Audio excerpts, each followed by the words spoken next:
आ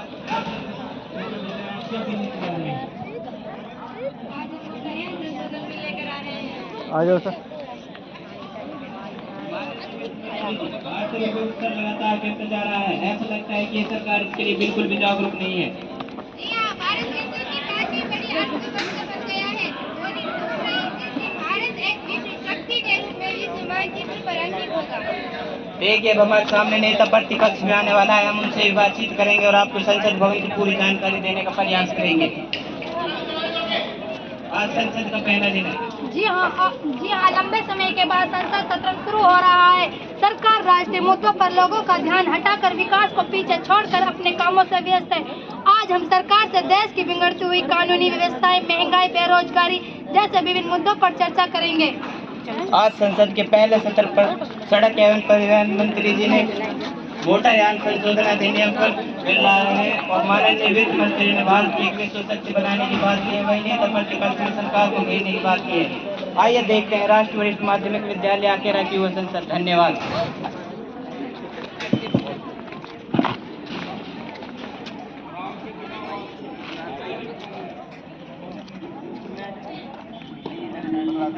brightness automatic button देखो ऐसे।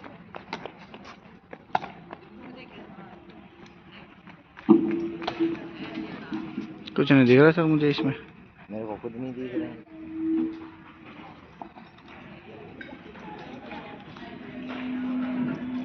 मैं सभी सभासदों व बाहर से आए हुए सभी मेहमानों का सदन में पधारने के लिए हार्दिक स्वागत करता हूं तथा आज की कार्यवाही शुरू करने की घोषणा करता हूं। महासचिव जी, नवनिर्वाचित सांसदों को शपथ ग्रहण करवाई जाए। धन्यवाद अध्यक्ष महोदय। मैं गुरुग्राम लोकसभा क्षेत्र से नवनिर्वाचित सांसद नसीम को शपथ ग्रहण करने के लिए आमंत्रित करता हूं।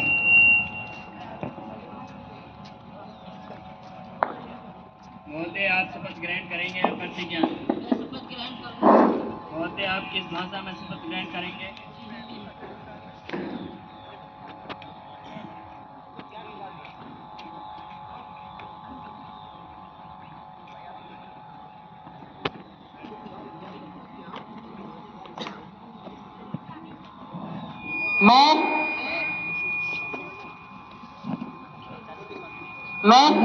मैं नसीम जो युवा संसद का सदस्य निर्वाचित हुआ हूँ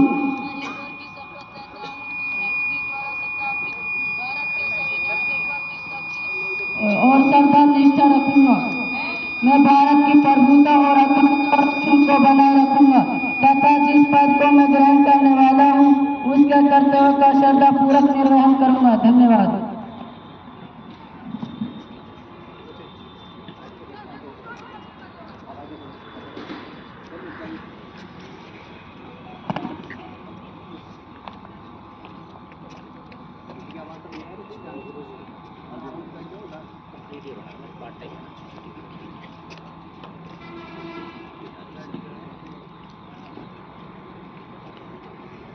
मैं कैराना लोकसभा क्षेत्र से नवनिर्वाचित सांसद शिवा को शपथ ग्रहण करने के लिए आमंत्रित करता हूं।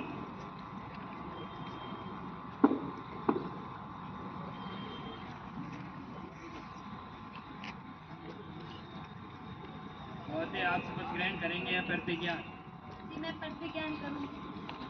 महोदय, आप किस भाषा में प्रतिज्ञा करेंगे? In English language.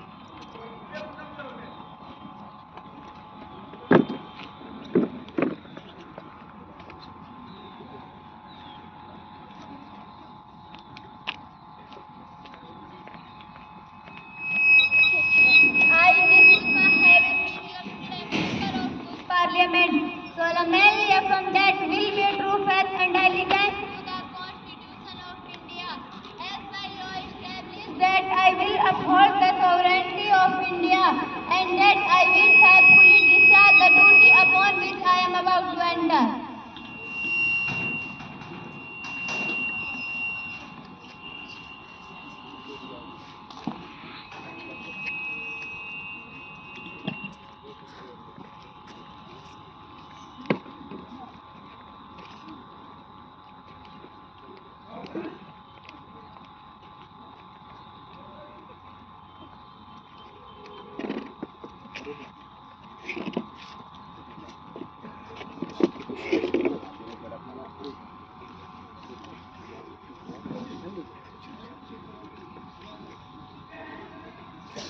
माननीय सदस्यगण, क्योंकि आज हम शीतकालीन सत्र के प्रारंभ में पहली बार मिल रहे हैं, तो मेरा यह कर्तव्य है कि मैं संसद को श्रीमान मनमोहन सिंह, जो भारत के 13वें प्रधानमंत्री तथा वित्त मंत्री रह चुके हैं, मैं आपको उनके निधन की सूचना देता हूं। श्रीमान मनमोहन सिंह, जो भारतीय रिजर्व बैंक के 15वें गवर्नर के रूप में अपनी सेवा दे चुके हैं, उनका निधन 92 वर्ष की उम्र में 26 दिसंबर 2024 को नई दिल्ली में हुआ। मैं उनके निधन पर गहरी संवेदना प्रकट करता हूं तथा शोक संतप्त परिवार को संकट की घड़ी से उबरने की भगवान से प्रार्थना करता हूं। प्रधानमंत्री जी, आप अपने शब्दों में दिवंगत पूर्व प्रधानमंत्री श्रीमान मनमोहन सिंह को श्रद्धांजलि अर्पित करें। अध्यक्ष जी, श्रीमान मनमोहन सिंह जी मधुरभाषी समाजवादी विचारधारा, सबके वे कुशल अर्थशास्त्री थे। उन्होंने 1991 में नए आर्थिक सुधारों में अहम भूमिका निभाई थी। मैं व्यक्तिगत रूप से उनके निधन पर दुखी हूं तथा समूचे राष्ट्र की ओर से मैं उनके प्रति भावभीनी श्रद्धांजलि अर्पित करता हूं। प्रतिपक्ष नेता, आप भी श्रद्धांजलि अर्पित करें। अध्यक्ष जी, मैं आप एवं सदन के नेता द्वारा दी गई श्रद्धांजलि में अपने आप को शामिल करते हुए कहती हूँ कि वे कर्मठ, नेकदिल, राष्ट्रीय भक्त के नेता थे। डॉक्टर मनमोहन सिंह 1991 में राज्यसभा के सदस्य रहे। 1998 2004 के विपक्षी नेता भी रहे। 2004 और 2009 में कांग्रेस पार्टी के ऐतिहासिक जीत के बाद प्रधानमंत्री का पद संभाला। मैं समूचे विपक्ष की ओर से उन्हें भावभीनी श्रद्धांजलि अर्पित करती हूँ। धन्यवाद। अब सभी सदस्यगण खड़े होकर 2 मिनट का मौन धारण करेंगे।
महासचिव जी, शोक संतप्त परिवार को शोक संदेश भेज दिया जाए।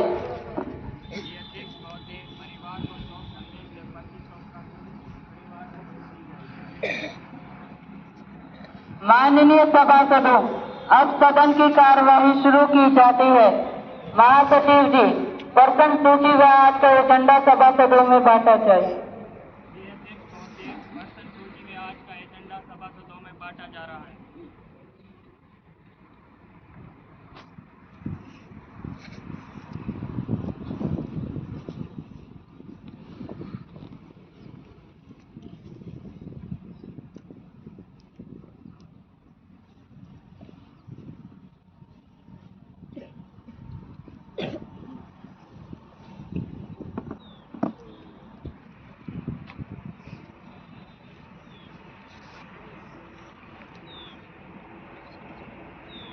माननीय सभासदों, सदन की कार्यवाही आगे बढ़ने से पहले मैं प्रधानमंत्री जी से निवेदन करूंगा कि वो अपने नए मंत्रिमंडल के नए मंत्रियों का परिचय सदन से करवाएं। अध्यक्ष महोदय, मैं आपसे और आपके माध्यम से अपने इन साथियों का सदन से परिचय करवाता हूं। गृह मंत्री सहजल, जो गुजरात के गांधीनगर लोकसभा क्षेत्र से सांसद हैं। वित्त मंत्री शहनाज जो तमिलनाडु राज्यसभा क्षेत्र से सांसद हैं। नवनियुक्त ऊर्जा शहरी और विकास मंत्री नेत्रपाल जो हरियाणा के करनाल लोकसभा क्षेत्र से सांसद हैं। नवनियुक्त कृषि मंत्री व अनुसंधान मंत्री प्रीत सिंह जो उत्तर प्रदेश के देवरिया लोकसभा क्षेत्र से सांसद हैं।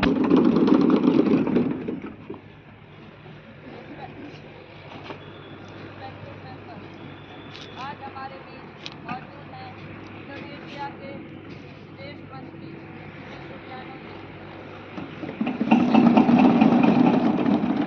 ये हमारे बीच मेहमान के रूप में मौजूद हैं। मैं इनका सदन में पधारने के लिए हार्दिक स्वागत करता हूँ।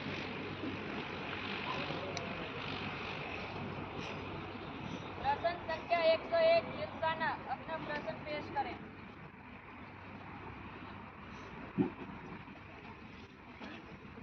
अध्यक्ष महोदय, मैं आपके माध्यम से पूछना चाहती हूँ कि देश में गरीब लोगों के स्वास्थ्य के लिए क्या कदम उठाए जा रहे हैं?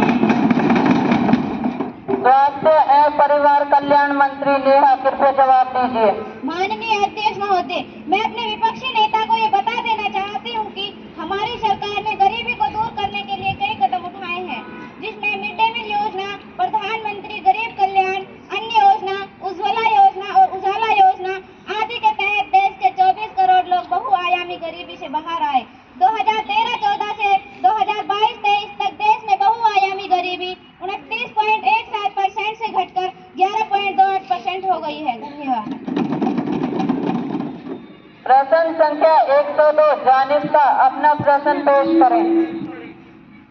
अध्यक्ष महोदय, माननीय अध्यक्ष महोदय, मंत्री जी द्वारा प्रस्तुत किए गए आंकड़े सदन को भ्रमित नहीं केवल सदन को भ्रमित करने वाले हैं, बल्कि राष्ट्र तक की है। पिछले 4 वर्ष में युवाओं में रोजगार की जो घटनाएं घटी, उनमें 70% लोगों का जवाब है आत्म मर्यादा के अनुकूल नहीं रहा। 4 जुलाई को घटित शिमला की घटना तथा कठुआ रेप केस की गुड़िया की मौत पर संसद का यह कहना है कि देश में 1-2 तो हो ही जाती है। बात का बताया ना बनाइए, लड़कियों को स्मार्टफोन लेकर नहीं घूमना चाहिए, आदि पर अभ्यास करना है। महोदय, मंत्री जी जो दुर्गा शक्ति एक्ट की बात करते हैं, उन्हीं के विधायक पर एक उन्नाव दुष्कर्म कांड का न केवल आरोप लगा, बल्कि दुष्कर्म में पीड़ित उसके परिवार को मरवाने के लिए ट्रक से कार को दुर्घटनाग्रस्त करवा दिया जाता है। हरियाणा में एक कहावत है, जब बाढ़ी खेत को खाने लगे तो बचेगा क्या? यहाँ तो रक्षा की रक्षा कर बैठे हैं, बच्चों की सुरक्षा की बात समझ पड़े हैं। धन्यवाद। महिला एवं बाल कल्याण मंत्री शहरीन कृपया जवाब दीजिए। माननीय अध्यक्ष महोदय, मेरे सम्मानित साथी द्वारा बेटियों की सुरक्षा में सरकार पर कोताही बरतने के जो आरोप लगाए हैं, वो सरासर गलत है। हमने बेटियों की सुरक्षा में महिला शक्तिकरण के लिए प्रभावी कदम उठाए। हमारी सरकार ने हरियाणा में बेटियों को सुरक्षित शिक्षा प्रदान करने के लिए परिवहन सुविधा दी। 131 रूटों पर विशेष बसों, महिला बसों का परिचालन हो रहा है। उन्नाव दुष्कर्म केस में दोषी विधायक के खिलाफ सीबीआई जांच करवाई जा रही है और उसे पार्टी से बर्खास्त कर दिया गया है। हमारी सरकार पॉक्सो एक्ट की धारा 363, 366 में 354 को और कड़ा करने पर विचार कर रही है। महोदय, विपक्ष का इस मुद्दे पर चिंता करना तो सही लगता है, लेकिन दुर्भावना के साथ सरकार को कटघरे में लाना ठीक नहीं। इस मामले में विपक्ष को सकारात्मक भूमिका निभानी चाहिए। धन्यवाद। प्रश्न संख्या 103 शिफा अपना प्रश्न पेश करें।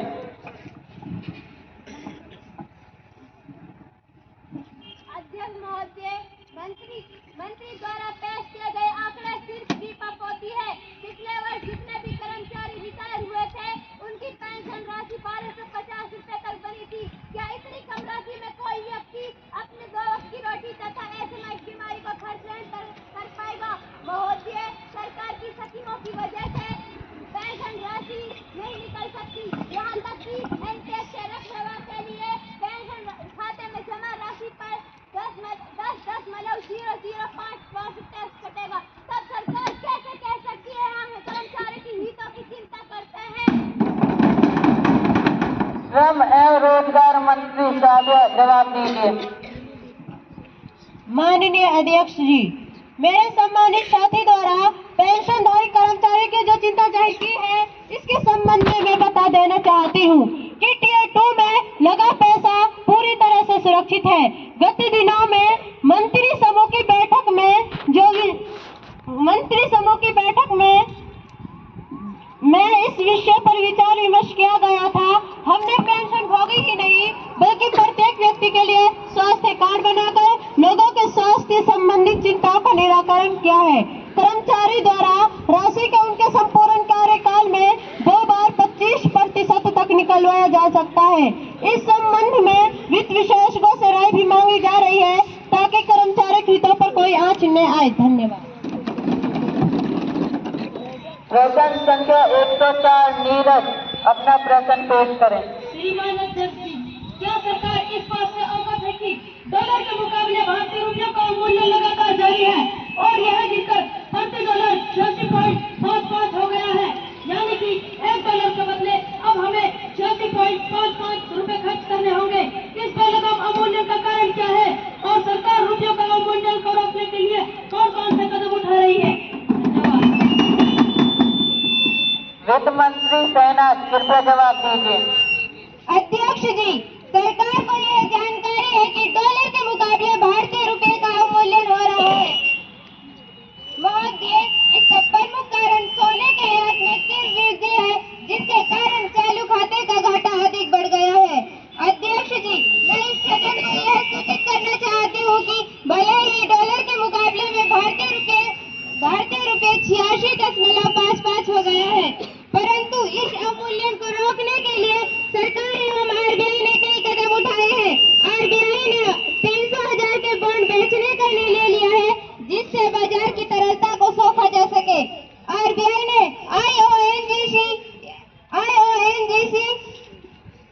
IOC इत्यादि विदेशी परिसंपत्ति की खरीदारी नहीं कर पाएगी। सरकार NRI बॉन्ड लाने पर भी विचार कर रही है कि आने वाले समय में इस पर भारतीय रुपये के अवमूल्यन पर नियंत्रण कर लिया जाएगा।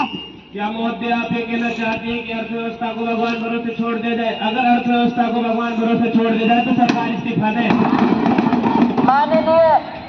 माननीय सभासदों, सदन की गरिमा को बनाए रखें और आप कृपया करके बैठ जाइए। अध्यक्ष जी, जहां दुनिया भर के देशों से निवेशकों का भरोसा कम हो रहा है, वहीं अर्थव्यवस्था विकास की नई ऊंचाइयां छू रही है। India is the best largest economy of the world and home of 100 as unicorn maze of 2023। अध्यक्ष जी, इससे यह पता चलता है कि निवेशकों का भरोसा भारतीय बाजार की ओर लौटा है, जिससे भारतीय अर्थव्यवस्था की जल्दी पटरी पर आने की संभावना है। धन्यवाद।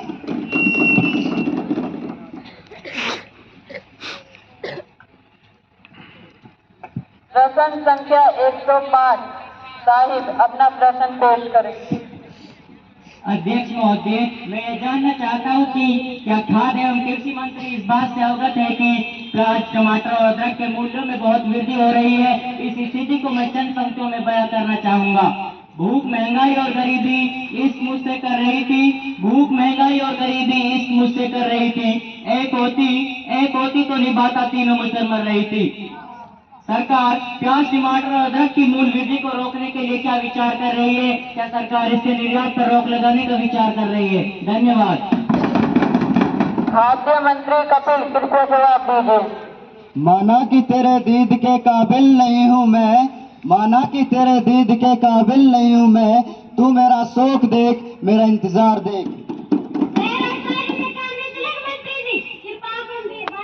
ये जो विपक्षी दल चुप्पी साधे। माननीय महोदय, आप कृपया करके बैठ जाइए, आपको बोलने का मौका दिया जाएगा।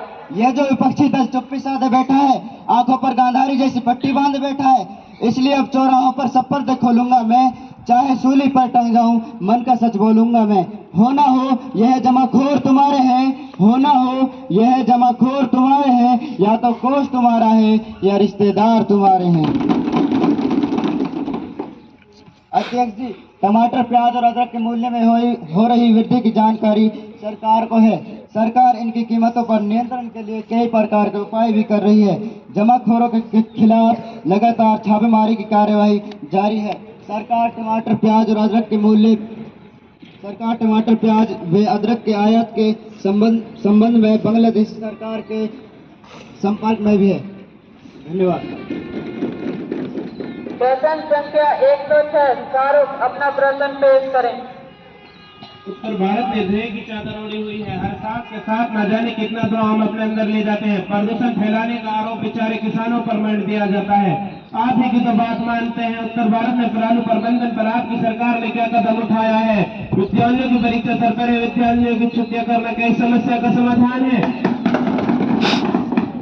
वन एवं पर्यावरण मंत्री महिमा कृपया जवाब दीजिए। अध्यक्ष महोदय जी, प्रधानमंत्री वन जीवन योजना के तहत इंडियन ऑयल कॉर्पोरेशन द्वारा हरियाणा के पानीपत में 2G ईंधन ऑयल परियोजना स्थापित की जा रही है, जिसमें प्रति वर्ष 2 लाख मेट्रिक टन धान की प्रणाली का उपयोग होने की उम्मीद है।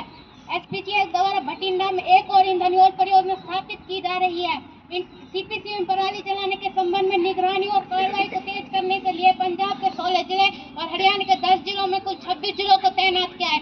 इन टीमों राज्य सरकार द्वारा जिला स्तर पर तैनात अधिकारियों के साथ मिलकर एनसीआर में आसपास के क्षेत्रों में सीख मुहिम को रिपोर्ट दी है। धन्यवाद। प्रश्न संख्या 107 आरती अपना प्रश्न पेश करें।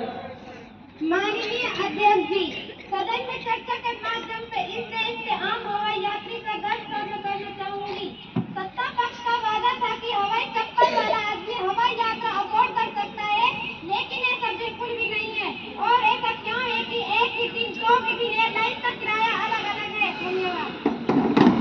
नागरिक उड्डयन मंत्री मिथिलेश कृपया जवाब दीजिए। अध्यक्ष महोदय जी, मेरे साथी का सवाल एक हद तक जायज है। विभिन्न एयरलाइंस के किराए में विभिन्न एयरलाइंस द्वारा प्रदान की जाने वाली सुविधाओं पर निर्भर होता है। उड़ान का समय भी यह निर्धारित करता है कि प्राइम टाइम पर उड़ान भरने वाले विमानों का किराया अलग अलग हो सकता है। यह भी इससे उड्डयन विभाग की जानकारी में है तथा इसमें सुधार किए जा रहे हैं। धन्यवाद। अर्पीना जी, एनी सप्लीमेंट्री क्वेश्चन? जी अध्यक्ष जी, क्या मान्यवर मंत्री यह बताने की कृपया करेंगे आकर्षक पर्यटन शटल वाले घरेलू द्वीपों तक हवाई यात्रा को शुल्क बनाने के लिए क्या पहल की गई है? अध्यक्ष महोदय जी, मैं विपक्ष को यह बताना चाहती हूँ कि उड़ान योजना के तहत विशेष प्रावधान किए गए हैं, जिनमें पहाड़ी राज्यों और अंडमान निकोबार द्वीप समूह और लक्षद्वीप शामिल है। अंडमान निकोबार द्वीप समूह और लक्षद्वीप में निम्नलिखित हवाई अड्डों का विकास किया जा रहा है। शिवपुर का निकोबार कावट्टी शामिल है। धन्यवाद। माननीय सभासदों, अब प्रश्न काल समाप्त होता है तथा शून्य काल आरंभ। अध्यक्ष महोदय, भारतीय रेलवे एशिया का सबसे बड़ा रेल नेटवर्क है, लेकिन धीरे धीरे रेल नेटवर्क को निजी हाथों में सौंपे जाने की तैयारी चल रही है। अभी हाल ही के में 23 रेलवे स्टेशनों को निजी हाथों में सौंप दिया गया है। भोपाल स्थित हबीबगंज रेलवे स्टेशनों को निजी नीलामी को सौंप दिया गया है। भारतीय रेलवे की कार से सेवा अमेजन इंडिया को हाथों में दे दिया है। 55 वर्ष की उम्र पूरी करने वाले कर्मचारियों को जबरदस्ती रिटायरमेंट दी जा रही है। ऐसा करने से बेरोजगारी की फौज खड़ी हो जाएगी। क्या सरकार ऐसे ही रोजगार मुहैया करवाएगी? सरकार रोजगार देने की बजाय सरकार तो रोजगार छीन रही है। धन्यवाद। मान्यवर महोदय, मैं अपने विपक्षी साथी को बताना चाहती हूँ कि ग्लोबलाइजेशन के दौर में वित्तीय सुविधाएं देकर ही विदेशी निवेश को भारत में लाया जा सकता है। नई नई कंपनियां आएंगी तो लोगों को रोजगार मिलेगा। रेलवे के कुछ स्टेशनों को निजी हाथों में सौंपने से यहाँ साफ सफाई तो बेहतर रहेगी, साथ ही यहाँ यात्रियों को वित्तीय सुविधाएं भी उपलब्ध करवाई जाएंगी। अमेजन इंडिया को सिर्फ 2.5 टन तक के पार्सल की अनुमति दी गई है। बाकी प्रबंधन इंडिया रेलवे के हाथों में होगा। रेलवे प्रबंधन में युवाओं को मौका देने के लिए स्वैच्छिक रिटायरमेंट दी जा रही है। ऐसा करने से नागरिकों के लिए रोजगार के नए नए अवसर पैदा होंगे। धन्यवाद। माननीय सभासदों, अब शून्य काल समाप्त होता है तथा अब हम ध्यान आकर्षण प्रस्ताव पर चर्चा करेंगे। माननीय अध्यक्ष महोदय, मैं आपके माध्यम से सदन का ध्यान हाल ही में देश के घटित किसानों की दुर्दशा की ओर दिलाना चाहती हूँ। महोदय, भारत गांव का देश है, इसकी आत्मा गांव में और किसानों में बसती है। 60 से 70% जनसंख्या प्रत्यक्ष व अप्रत्यक्ष रूप से कृषि पर निर्भर करती है। स्वतंत्रता प्राप्ति के 77 वर्ष बाद भी दिन रात मेहनत करने के बाद भी किसान अपने बच्चों का पेट ठीक प्रकार से नहीं भर पाता। उनकी हालत बद से बदतर होती जा रही है।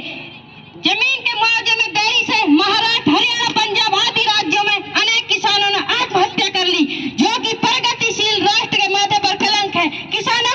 दयनीय हालत आखिर कब तक बनी रहेगी? सरकार इसकी सुध लेगी भी नहीं। धन्यवाद।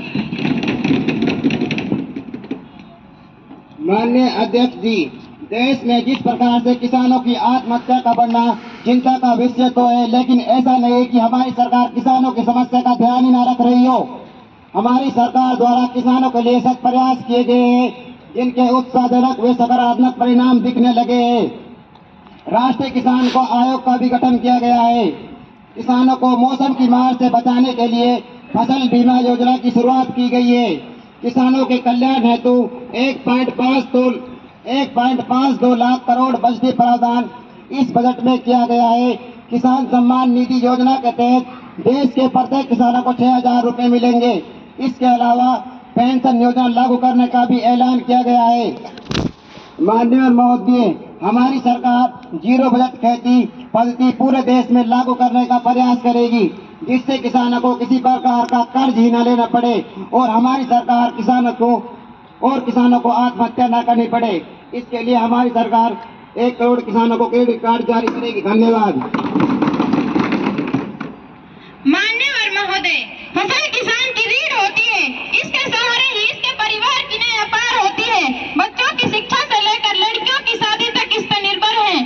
खेती की बढ़ती लागत, कृषि उत्पादों में गिरती कीमतों, मानसून की विफलता तथा ऋण का अत्यधिक बोझ व सरकार की बेरुखी ने अन्नदाता को घुट-घुट कर मरने के लिए मजबूर कर दिया है। अध्यक्ष महोदय, मेरे मंत्री साथी ने फसल को बीमा कहा। हकीकत तो यह है कि फसलों का बीमा तो कर दिया जाता है, लेकिन मुआवजा नहीं मिलता। मुआवजे के समय शर्तें थोपी जाती हैं। किसानों की फसल के लिए भी बीमा आंदोलन करना पड़ता है। महोदय, इसका ताजा उदाहरण मध्य प्रदेश के अशोकनगर जिले में 70% किसानों को जमीन बीमा की हालत। अमीरों के लाखों करोड़ों के कर्ज माफ हो रहे हैं, लेकिन किसानों के कुछ हजारों के लिए जमीन की कुर्की का आदेश सरकार द्वारा किसानों का मौत का इलाज क्यों नहीं किया जा रहा? अब इनकी आमदनी बढ़ाने का स्थायी समाधान क्यों नहीं किया जा रहा? देश को हरित क्रांति का शिरोमणि बनाने वाले अन्नदाता के साथ आखिर ऐसा भेदभाव कब तक चलता रहेगा? धन्यवाद। माननीय महोदय, मेरे उपस्थित के साथी द्वारा जो आरोप लगाए जा रहे हैं सब बेबुनियाद है।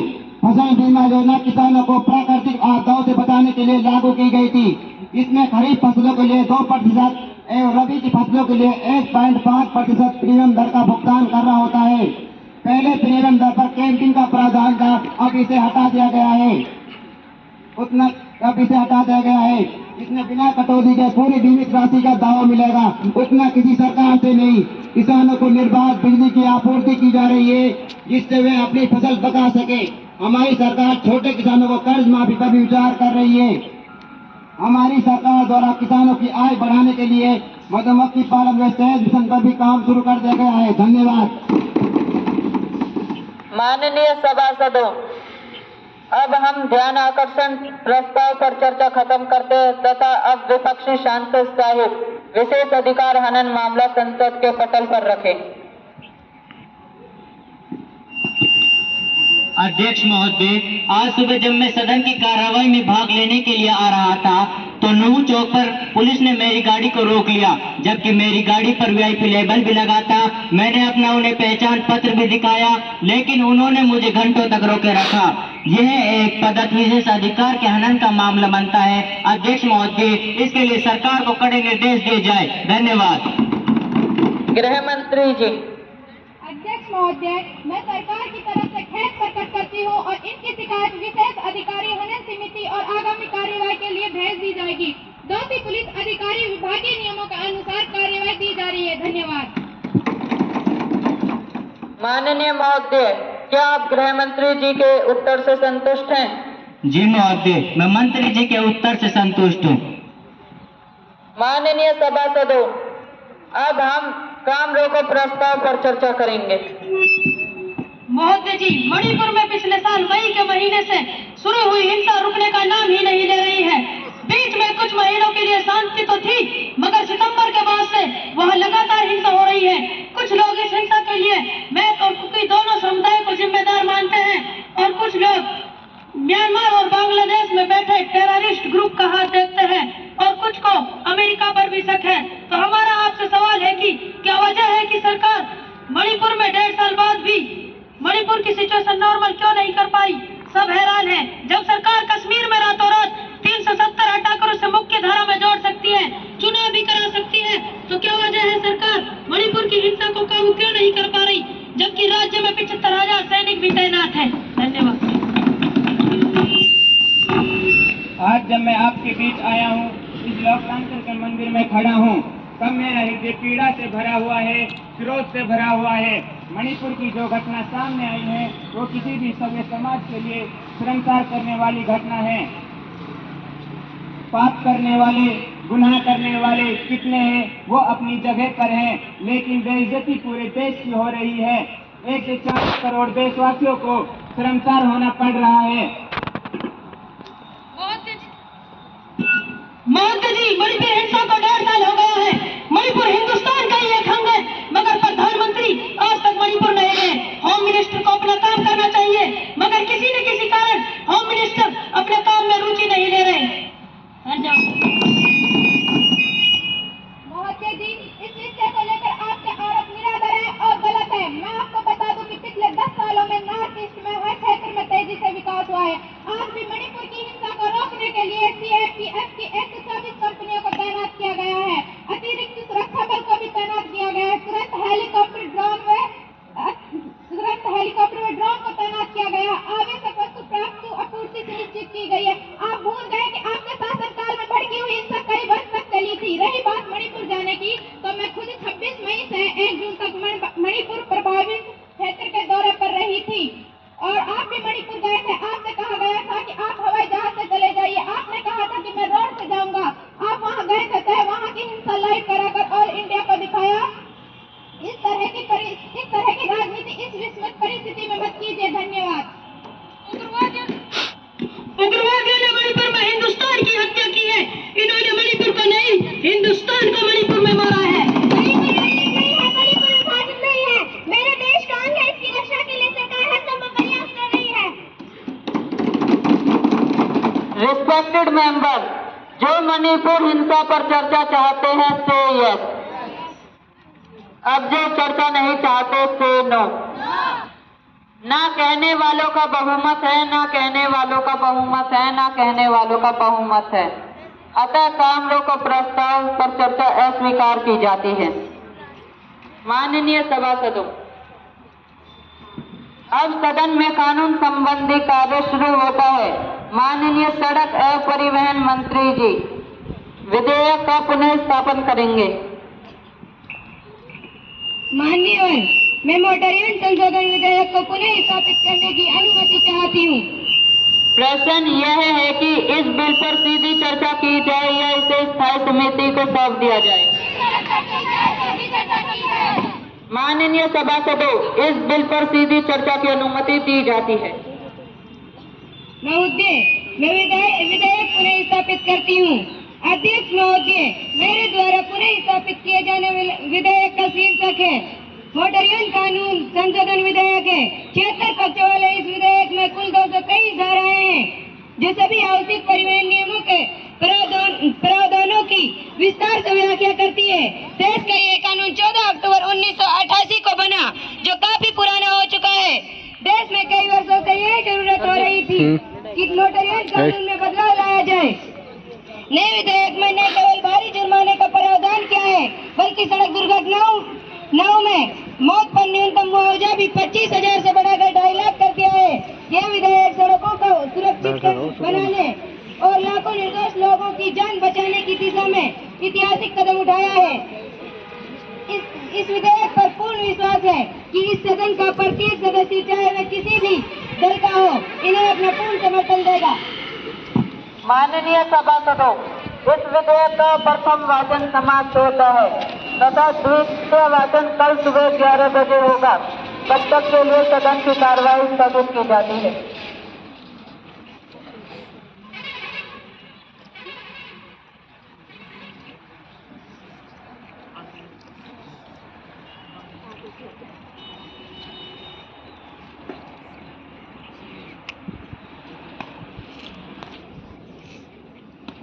माननीय सभासदों, माननीय अध्यक्ष जी,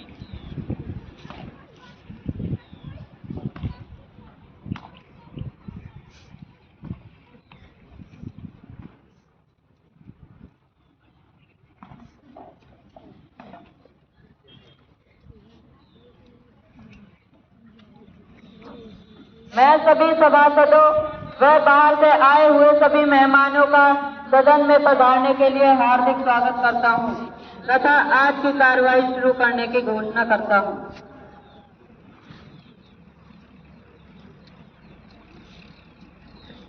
अध्यक्ष महोदय, मैं मोटरयान संशोधन के अधिनियम के द्वितीय वचन को आरंभ करने की अनुमति चाहती हूँ।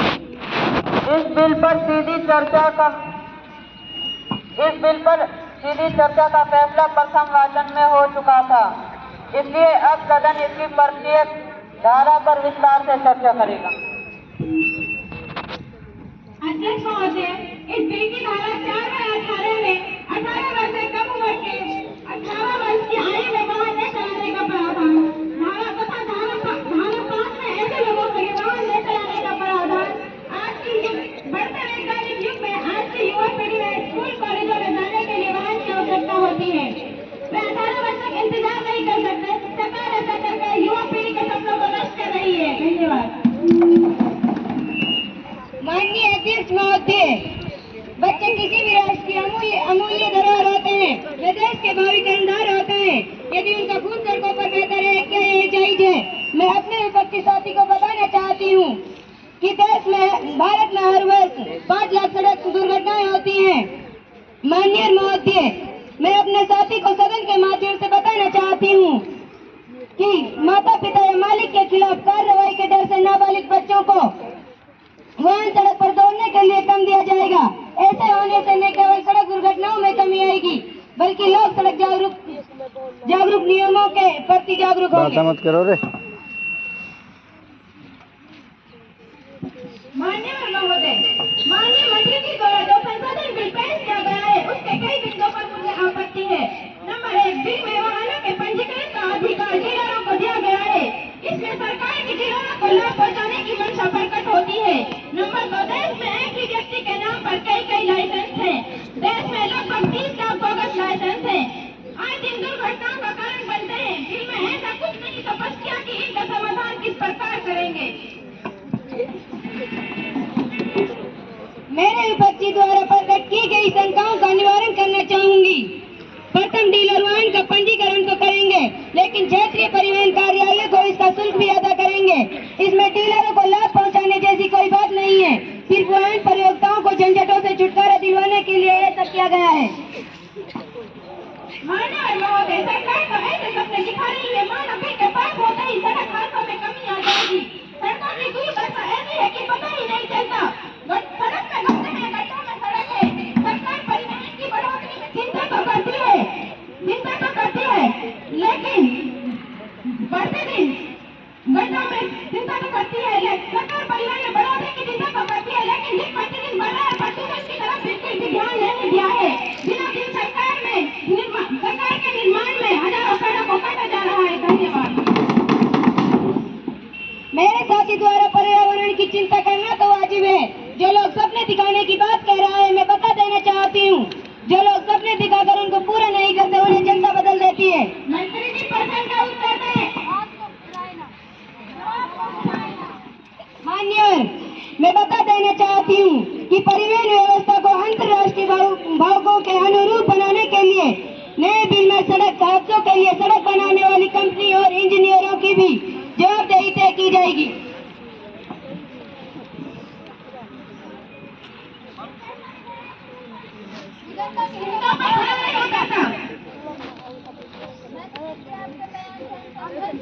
संतुष्ट नहीं है। कृपया शांत रहिए। कृपया संसद की कार्यवाही चलने दें। रिस्पेक्टेड मेंबर, इस विधेयक पर काफी लंबी चर्चा हो चुकी है, अतः इसकी चर्चा को यहीं पर विराम दिया जाता है। इसका तृतीय वाचन कल होगा। तब तक के लिए सदन की कार्यवाही स्थगित की जाती है।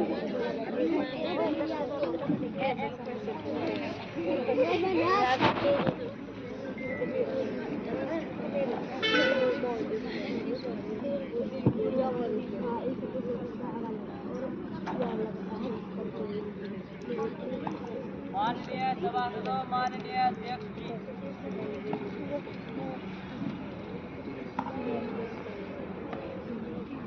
मैं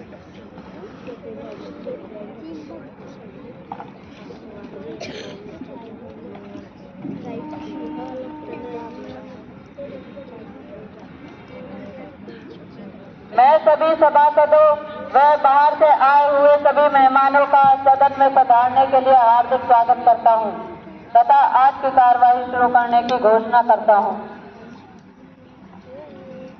अध्यक्ष महोदय, मैं सदन में मोटर व्हीकल के तृतीय वाचन को आरंभ करने की अनुमति चाहती हूँ। माननीय सभासदों, मोटर व्हीकल संशोधन बिल का तृतीय वाचन आरंभ होता है। महासचिव जी, मतदान की प्रक्रिया शुरू की जाए। रिस्पेक्टेड मेंबर, जो इस बिल को पास करवाना चाहते हैं वो अपना हाथ उठाकर समर्थन दें।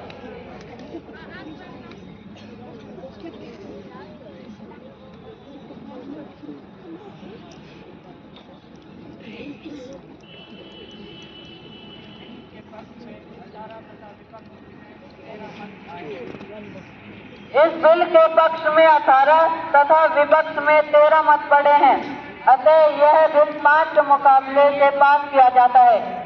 महासचिव जी, इसे आगामी कार्यवाही के लिए ऊपरी सदन में भेज दिया जाए।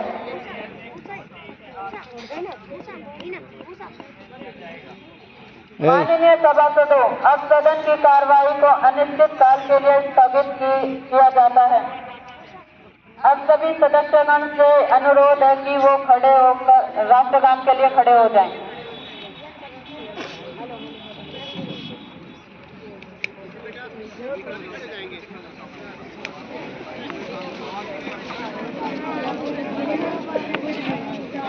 आवाज नहीं। सर,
बैठो।